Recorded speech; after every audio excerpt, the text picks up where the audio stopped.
think this is the second straight year that you guys have played here where you've kind of gotten off to a rough start. Just how tough is it to kind of play uphill in this environment with this kind of? It's tough. I mean, this is a building I'm not sure I've ever had any success in. I don't like Memorial Gym very much. No, but it's an historic place that Vandy's always had a lot of success in, and anytime you're going to compete against Kevin Stallings and one of his teams, you're going to get a great effort. You're going to play against a very good team, and we dug ourselves a hole early. We had a couple miscues in a couple switches in the first half that led to 6 points for those guys. But I thought they were quicker to the ball in the first half. I thought that they played really hard, and then I thought for 40 minutes defensively, I thought they were really good. One of the best 2 or 3 defensive teams that we've played this year. I was really impressed with Luke Cornett. I thought he was fantastic. His ability to stay in front of the ball and alter shots and block shots. He was terrific.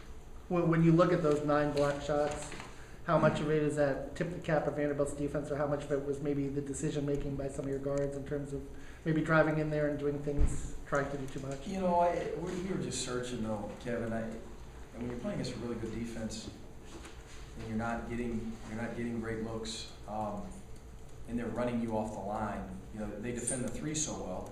It's a combination of altering shots at the rim and then running you off the line and defending the 3-point line. So those guys funnel you into their bigs. Their perimeter guys are terrific just at, again, making you bounce it and drive it. And it's not, we knew coming into this game, Nick and I talked about it this morning in the pregame, that the biggest concern coming into this game for me was how we were going to score, because what they make you do is something that we're not great at. We're not a team that's had a lot of success just driving it to the rim and making one-on-one plays, finishing in the paint. We're a team that's pounded it in the post in the past month. We're a team that's converted ball screen pick and pop stuff. We're a team that's been better in transition, and these guys they defend those areas in which we've had some success in lately at a really high level. So, shot selection, heck, a lot of it has to do with, again, just being really good defensively. You had 70 shots. They had 44. That's just bizarre. It's crazy. Yeah, we had 26 more shots. It's an odd game, an ugly game. 2 teams I thought that played really hard. Both teams' assist-turnover ratio wasn't very good. But again, I thought 2 teams really battled defensively. Down the stretch in the second half, free throw line blockouts killed us. Got to do a much better job of that, but it's easier said than done to block out Damian Jones with that length. It seemed like he got his hands on so many basketballs. Again, the switches in the first half, ball screen coverage down the stretch. We allowed Wade Baldwin to get deep too often, and you can't allow him that much space. He's too good of a player. I think Bruno only gets 2 points and 4 rebounds. It's just never had in that game. He did. He just got into foul trouble, and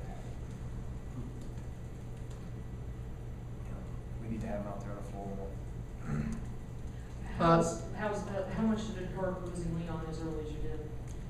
I don't want to make any excuses. I don't know that we win the game with Justin. I thought Vanderbilt was a better basketball team than us tonight, but it certainly hurts us with him not being on the floor.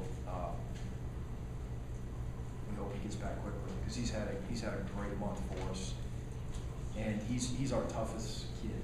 And for to win on the road in the SEC, with loose balls and some of those missed blockouts and things like that, that's Justin's strength. He gives us a toughness, and we hope he's back here real soon. But Vandy was tougher than us, period, tonight, whether Justin played or not. What's the diagnosis on Leon? What kept him out of the game? Took a blow to the nose. Was it a head injury?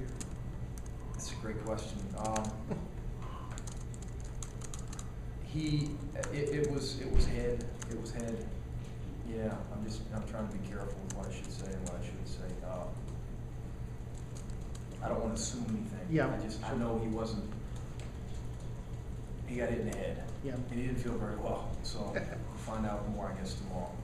Hey, Mike, what are some of the things, like for, especially after a game like this, what are some of the things that you carry over from this game for a film session, some of the things you try to do with your team after a loss like this? We'll watch a bunch. We watch a ton of film. Our guys are probably sick of watching film at this point in the season.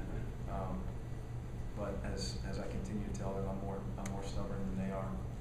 So that's what I believe in, and that's what we're going to continue to do. We're going to watch every free throw line, miss block out, ball screen coverage, the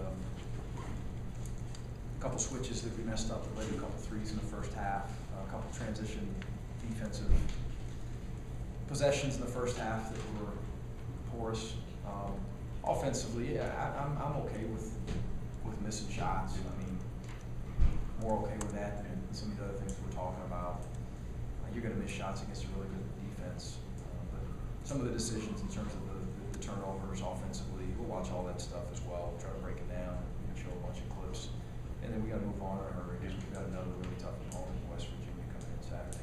Okay. Mike, between what they did to you tonight and what you've seen on film, what makes them so tough at defending the three?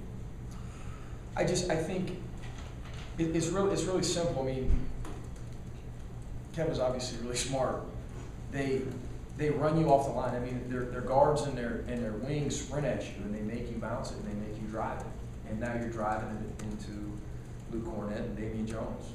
7-footers with length and athleticism and ability to move their feet and intelligence, timing. Those guys, they don't just go try to block every shot. They alter as many as they block. So they just take up so much space. It's almost like there's 6 defenders out there. You got guys flying at you. I thought 3 or 4 times I'm screaming at my guys in the second half. I know Gioza in particular 2 or 3 times, shoot the ball. And in the games in the past month, they were probably pretty good decisions to shot fake it and drive it and get it to someone else. But when you're playing Vanderbilt, that's as good a look as we were going to get. I wish 2 or 3 of those times he would have just shot it, because again, as they make you drive it, you're driving it in there with 7-footers with length, and then we pitch it to a guy who may not even be as good a shooter as you, Chris, and now they're running him off the line and funneling him to the bigs. They're just really good defensively. You don't have a lot of time, you don't have a lot of space, and then they do a good job of playing really physically without fouling. They're solid.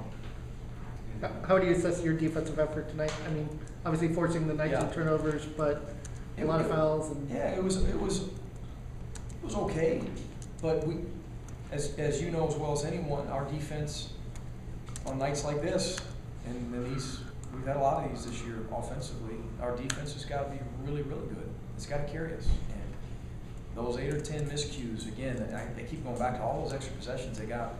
Free throw line blockouts. You can't come in here and miss 7 of those and expect to beat Vandy on the road. It's not going to happen.